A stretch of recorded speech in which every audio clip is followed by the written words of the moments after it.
Hello বন্ধুরা, আপনাদের সকলকে স্বাগতম আমাদের নতুন ব্লগে। তো সকাল সকাল উঠে পড়লাম ঘুম থেকে ঘুম ছুটছে না। তারপর মামুন ভাইয়ের ব্যাগ থেকে মামুন ভাইয়ের কলগেট বের করে একটু নিয়ে নিলাম ব্রাশ করার জন্য।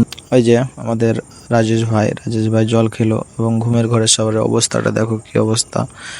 তো ব্রাশটা করার পর সেখানে গিয়ে মুখমণ্ডলটা ভালো করে ধুয়ে নিলাম। মুখমণ্ডলটা ধোয়ার পর ওই দেখো ওইদিকে রাজেশ ভাই বাথরুমে ঢুকছে ব্রাশ করার জন্য। তো আর একটা সিন দেখায় তোমাদেরকে, আমাদের সোহেল ভাই শুয়ে আছে এখন, দেখো অবস্থা কীরকম। রাত্রিবেলা বউয়ের সাথে ঝামেলা করেছে, তারপর এইখানে ঘুমিয়ে পড়েছিল।